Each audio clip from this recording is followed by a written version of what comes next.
बिस्मिल्लाहिर्रहमानिर्रहीम। अस्सलाम वालेकुम नाज़रीन इकराम, मैं हूं मखदूम शहाबुद्दीन और आप देख रहे हैं मेरा फेसबुक और यूट्यूब चैनल। उम्मीद करता हूं आप सब लोग बखैर आफियत होंगे और जहां भी होंगे अपने अहले खाना समेत खुश भी होंगे और महफूज भी। नाज़रीन इकराम, शहबाज शरीफ की ज़ेरे सदारत कौमी सलामती कमेटी का इजलास होता है और इस इजलास का एलामिया जारी हो चुका है। इस इजलास के एलामिये के बाद अब पूरे का पूरा मंजरनामा एक मर्तबा फिर से तब्दील हो चुका है और शहबाज टोला और पूरा भानमती का कुंभा इस इजलास पर नजरें जमाए हुए था कि इस इजलास में पाकिस्तान की अफवाज और पूरे इजलास के बिहाफ पर हम इमरान खान को झूठा साबित करेंगे। इमरान खान का जो पिछला एलामिया था उसे नल एंड वॉइड करार दिया जा सके और इस तरह का नैरेटिव बन सके, लेकिन ये अब इनके गले पड़ चुका है। और मेरी इमरान खान के मुखालफीन से ये दरख्वास्त होगी जो इमरान खान के बिल्कुल हर चीज़ के अंदर कीड़े निकालते हैं और नवाज शरीफ और दीगर पार्टियों के हामी हैं कि अभी अपनी मिठाइयाँ ज़ाया ना करें, क्योंकि आप लोगों के साथ हमेशा यही होता है कि जब अंग्रेज़ी में कोई एलामिया या कोई फैसला आता है तो जब तक आप उसका उर्दू तर्जुमा करवाते हैं उस वक्त तक आप मिठाइयाँ खा चुके होते हैं, जब तक आपको समझ आती है कि आपके साथ हुआ क्या।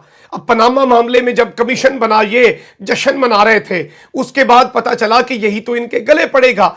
इसी तरह से इस कौमी सलामती कमेटी के एलामिये में कुछ ऐसी बातें कही गई हैं, बिटवीन द लाइंस कुछ ऐसे मैसेजेस आए हैं कि मुकम्मल तौर पर इमरान खान को कसूरवार ठहराने की जो एक साजिश थी और असद मजीद साहब को बुलाया गया जिन्होंने ये मरासला लिखा, पाकिस्तान को ये साइफर लिखा और उन्हें वादा माफ गवाह बनाने की कोशिशें हुई। उन्हें कितनी ऑफर्स की गई होंगी कि तुम इमरान खान पर सारा मलबा डाल दो। इस सारे के सारे मामले में अब इसे देखकर इनके हाथ पांव भी फूल चुके हैं और अब इन्हें समझ नहीं लग रही कि हमने इस पूरे के पूरे मामले में करना क्या है। और इंतखाबात के अंदर तो हम इमरान खान का मुकाबला ही नहीं कर सकते और इसके पेश नज़र ये इंतखाबी इत्तेहाद की तरफ जा रहे हैं, यानी कि अब मिलकर सारी पार्टियां मिलकर कोई एक उम्मीदवार खड़ा करें तब जाकर वो इमरान खान के उम्मीदवार को टफ टाइम दे सके।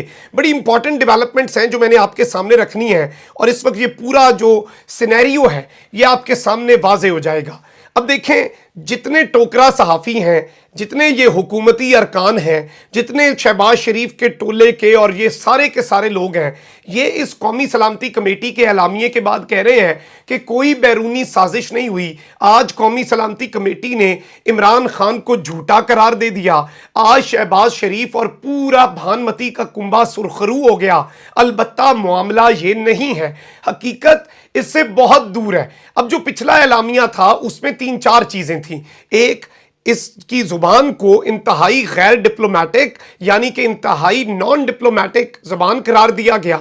दूसरा, अमेरिका बहादुर जो है उसके खिलाफ एहतजाज का फैसला किया गया कि अमेरिका के नाज़िमुल उमूर को बुलाकर एहतजाजी मरासला थमाया जाएगा और थमाया भी गया, तारीख में पहली मर्तबा हुआ। इसके साथ ही साथ कहा गया कि यह ब्लेटेंट इंटरफेरेंस है पाकिस्तान के अंदरूनी मामलात के अंदर।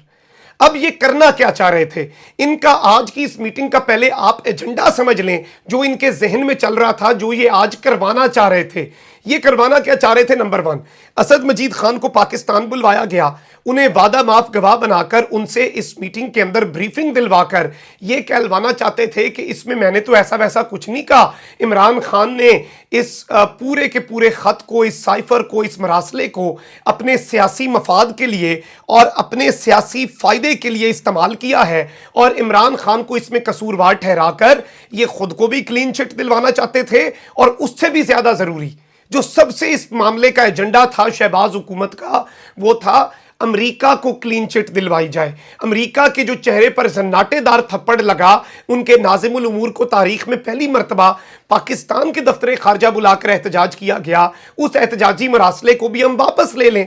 अब इस मामले के लिए इन्होंने ये कौमी सलामती कमेटी का इजलास बुलाया और इसका जो एलामिया है उस पर बड़ी नजरें जमी हुई थी, क्योंकि इस इजलास के अंदर इन्होंने ना सिर्फ असद मजीद साहब को बुलाया बल्कि उस अफसर को भी बुलाया जिसने फॉरेन ऑफिस के अंदर इस मरासले को डी कोड किया, क्योंकि ये कोडेड अल्फाज में होता है।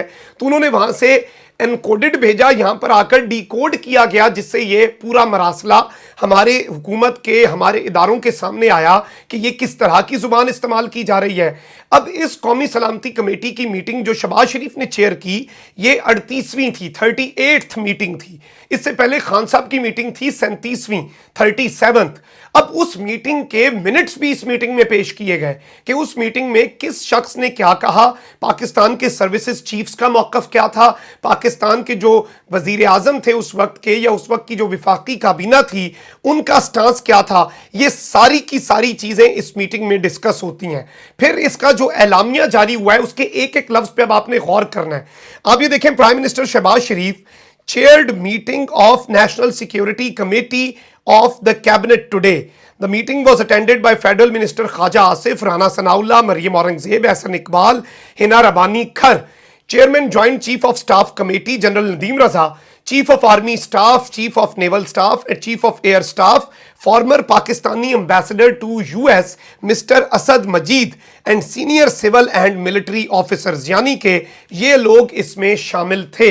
अब इसमें जाहिर बात है, जो डायरेक्टर जनरल हैं हमारी बेहतरीन और दुनिया की बेहतरीन इंटेलिजेंस एजेंसी के जनरल नदीम अंजुम, वो ना तो प्रेस रिलीज में उनका नाम आता है, ना उन्होंने अपनी तस्वीर जो है वो शेयर करने से सबको मना किया हुआ है, तो इसकी तस्वीर में या एलामिये में उनका नाम डायरेक्टली नहीं आएगा।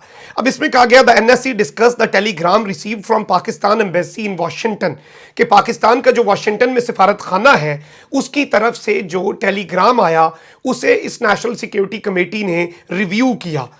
The former Pakistan's ambassador to US briefed the committee on the context and content of his telegram.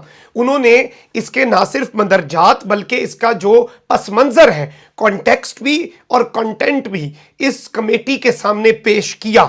इसके साथ ही साथ the NSC after examining the contents of the communication, NSC ने इस कम्युनिकेशन के कंटेंट्स को एग्जामिन करने के बाद reaffirm the decisions of the last NSC meeting, पिछली एनएससी मीटिंग के तमाम फैसलों को रीअफर्म किया, उनके ऊपर मोहरे तस्दीक सब्त की।